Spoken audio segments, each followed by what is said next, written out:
doesn't happen that way. Anyway, let's show it to you.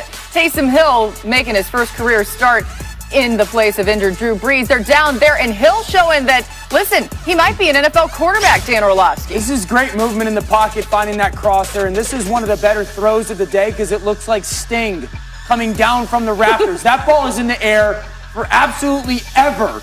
But a great job of Emmanuel Sanders making that adjustment and making the catch. Yeah, Monday Night Football's in Tampa. It almost reminded us of the Tampa Bay Rays in the Trop. All right, Hill still showing off the arm there. It's a good job of seeing that flat defender fly out of there and hitting the slant, and then this is what they do best. 4th and goal, quarterback power, follow the big bodies, touchdown Saints. Saints up 17-9 there, 4th quarter. Hill not done. 1st and goal for the Saints. And this is kind of the secondary aspect of their game that he loves. You know, no one's open, play action pass. Go be an athlete and create offense for us after the snap. Yeah, the Saints win 24-9. Hill finished 18 of 23, 233 pass yards, had 10 carries. You expected that. But, Dan, were you surprised by the scheme they put in place for Hill? Yeah, I was surprised at, how much the offense looked like we believe that you can play a traditional quarterback style of offense. And the great thing was Sean Payton has been saying this about Taysom Hill, and Taysom Hill just obliged. A lot of play-action pass, fake toss. This is a great throw, throwing to space for Michael Thomas, crossing the field. I love that they put him under center as much as they did, allowed some hard ball play-action passing. You see him climb the pocket, find Michael Thomas. Again, these are pass concepts that we've asked, how are they going to create chunk passes in their offense? Who's going to be the person to do it? Well, they did it with the play-action pass, and they did it with Taysom Hill. So I love the fact that he believed in him to operate that offense. And like I said, Taysom Hill did a great job looking like a quarterback in 2020 in the NFL. See, Dan came on here and he gave you all of these technical reasons and showed you scheme and put video up, and you're going to say, oh, that's why Taysom Hill was able to do that. No, we got catfished, y'all. It wasn't Sean Payton. Sean Payton ain't smart. We were catfished. Taysom Hill showed us he was this big brute, this physical kick returner, punt returner, running down on kick team as the R5, a guy that could block, catch passes, run the football. And then he comes out and he could actually play the quarterback position. He looked quite quarterbacky the whole day. He went through his progressions. He made the right reads. He stepped up in the pocket when he needed to. And he didn't just take off running to run. If you're the Atlanta Falcons, there's no way you expected this. Maybe some Lamar stuff, maybe some Colin Kaepernick stuff. But baby Drew Brees, this was new. Taysom Hill was great. He made the throws he needed to make. And when you got a defense playing like that, this is more than enough. Yeah, if you had told us this was going to happen on Friday, we would all have been like, wait, what? What are you talking about? And Mina, the question is it just a flash in the pan, or is it sustainable for the Saints if Brees is to miss significant time?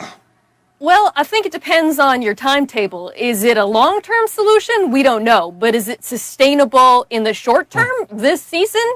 Absolutely. In part because we saw what Dan and Ryan described, which is Hill can execute an NFL offense. A lot of play action, but he was making NFL caliber throws at the intermediate level. But more importantly than that, he has the backing of an elite defense. Wow. All season long. You guys heard me at the beginning of the season touting this Saints defense, and they let me down, and I look stupid. But over the last month, they've made me look smart. In fact, they've been the second best defense in the NFL in terms of yards per play, the best run defense, and man, did they look dominant against Atlanta. I mean, poor Matty Ice felt it. He was sacked 8 times, and it wasn't just pressure. He was holding on to the football. Several of those sacks, he was holding on to it, staying in the field, looking for guys to get open. That Saints secondary was incredible. They were glued onto the Falcons receivers. And regardless of what we get from Hill, this is a Super Bowl caliber defense.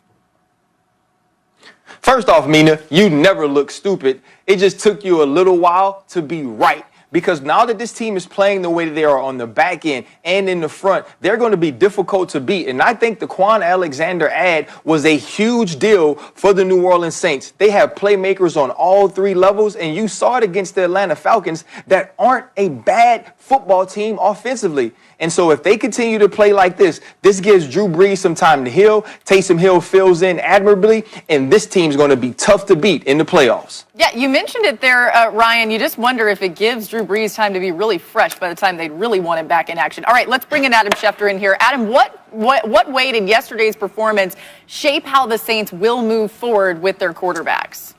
Well, Laura, I think that they were always open-minded to the idea that Taysom Hill could be the successor to Drew Brees, and there continues to be a widespread expectation that Drew Brees is in his last season in the NFL. He'll make that decision at the end of the year. They wanted to see Taysom Hill now and for the future as well, because this was a chance to help them win this year and to know what they have for next year. Right now, they don't know that, but they're beginning to know that with Taysom Hill. Also want to add one other note, Laura, that just came in. The Vikings have placed wide receiver Adam Thielen on the reserve COVID-19 list. He becomes the latest player to join that list. All right. Yeah. Thanks for the updates there. And let's get to some more breaking news today. Adam Schefter and Ben Baby telling us that Joe Burrow, the #1 overall pick, suffered a torn ACL, MCL, and then further structural damage to his knee and an injury yesterday. Of course, he's out for the season. We'll see exactly how long that timetable looks. We're going to bring in Stefania Bell, medical analyst here for ESPN, for a little more here. And we've heard all of these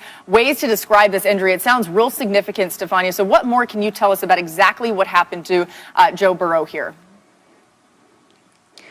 Laura, it was devastating to see how he took that hit to his knee. Part of the reason there was so much damage is his foot was planted. As he gets hit from the outside at the knee, he's also getting hit on the top of his body, kind of forcing him into a hyperextension, and then you see his knee fold inwards. It's a multi-ligament knee injury, and by definition, these are more complicated. We've heard ACL, MCL, and as you heard Adam Schefter earlier say, potentially PCL and meniscus. When the force goes through the middle and the back of the knee, those are the structures you expect to be injured. But until they get in there and can surgically examine the knee, when they can open it up, that's when the surgeons can fully appreciate the extent of the tissue damage, because there could still be other things that are involved. Yeah, I realize that each case is so individual to the player, but are there any recent comps, maybe another quarterback who's dealt with something similar?